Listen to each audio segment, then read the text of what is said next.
오늘 아침에 나눌 말씀은 하박국 2장 1절에서 4절 말씀입니다.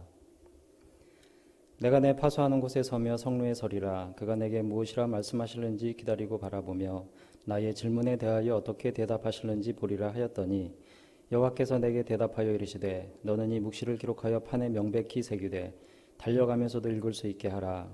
이 묵시는 정한 때가 있나니 그 종말이 속히 이르겠고 결코 거짓되지 아니하리라.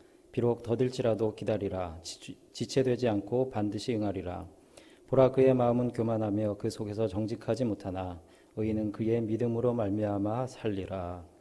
하박국은 유다를 멸망시킨 바벨론의 멸망을 예언하시는 하나님의 말씀입니다. 말씀의 구조를 보면 하박국 선지자의 두 번의 질문이 있고 이에 대한 하나님의 응답, 그리고 하박국 선지자의 기도로 되어 있습니다.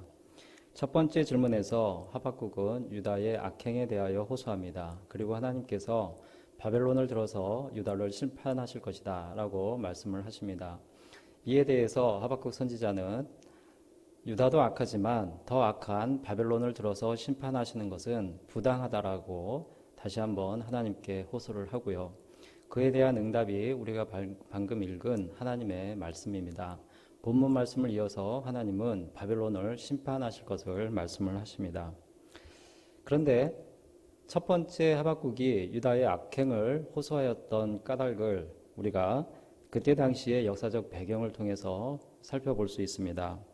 1장 6절 말씀에 보면 하나님께서 갈대아 사람을 일으켰다라고 나옵니다. 이 갈대아 사람은 바벨론을 의미합니다. 당시 기원전 605년에 갈그미스라고 하는 곳에서 큰 전투가 있었습니다.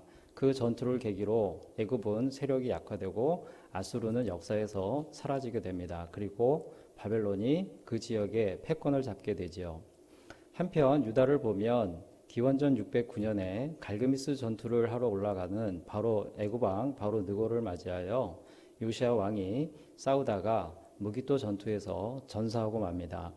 그리고 그 뒤를 이어 즉위했던 여호아스 왕은 애굽이 돌아가는 길에 폐위시키고 여호야김 왕을 즉위시키고 가지요. 이 여호야김 왕 때 하박국이 활동하였습니다. 그런데 이 여호야김 왕은 선한 왕이 아니라 여호와 보시기에 악을 행하였던 그런 왕이었습니다. 예레미야 22장 17절 말씀을 보면 예레미야를 통해서 여호야김 왕에게 하신 하나님의 말씀이 나옵니다. 내 두 눈과 마음은 탐욕과 무제한 피를 흘림과 압박과 포악을 행하려 할 뿐이니라.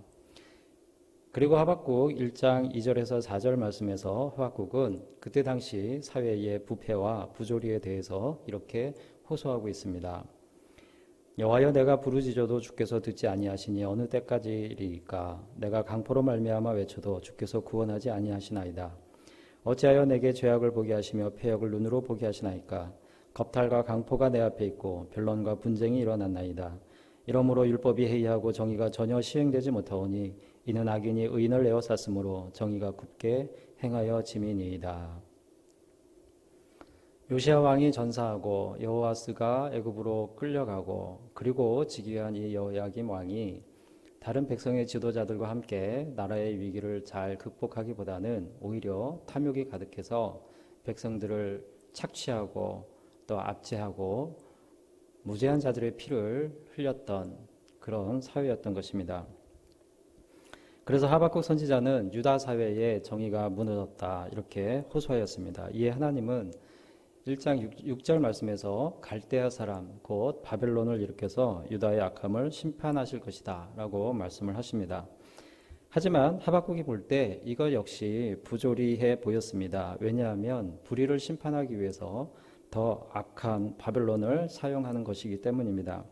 그래서 하박국 선지자는 1장 13절 말씀에서 어찌하여 거짓된 자들을 방관하시며 악인이 자기보다 의로운 사람을 삼키는데도 잠잠하시나이까? 라고 호소합니다.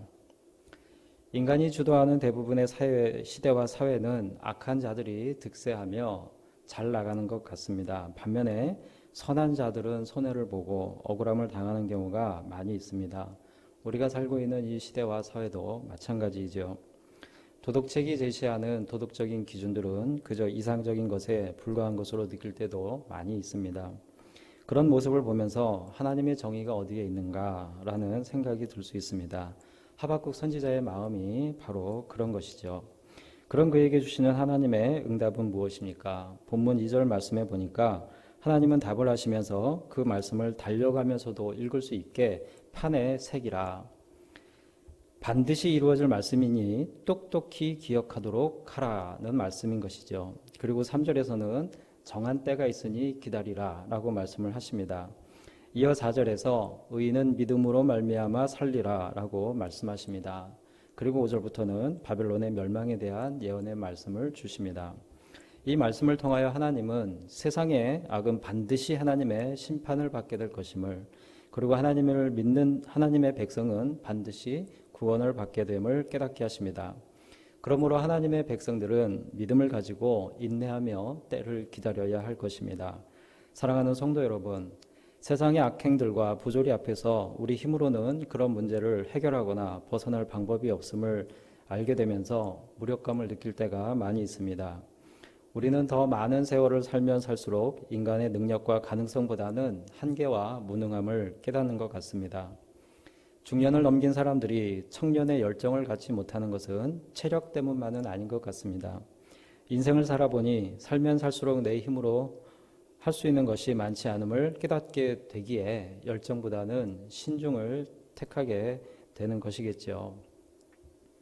그렇습니다. 세월은 인간이 인간 스스로를 구원할 수 없음을 점점 더 절실하게 깨닫게 해줍니다.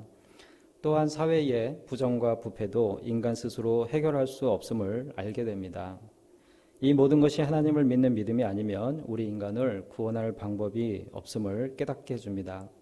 오늘 말씀에서 하나님은 하박국 선지자와 우리들에게 그 점을 분명하게 가르쳐 주시면서 하나님을 믿는 하나님의 백성은 그럼에도 하나님께서 반드시 구원해 주실 것을 약속하십니다. 때때로 우리는 조급함으로 불평하거나 원망할 때도 있습니다. 그러나 하나님은 정한 때가 있으니 기다리라 이렇게 말씀을 하십니다. 그러므로 우리는 믿음을 가지고 인내하며 기다려야 되겠습니다. 하나님의 심판과 함께 구원의 은혜를 깨달은 하박국 선지자는 이제 깊은 신앙 고백을 하게 됩니다.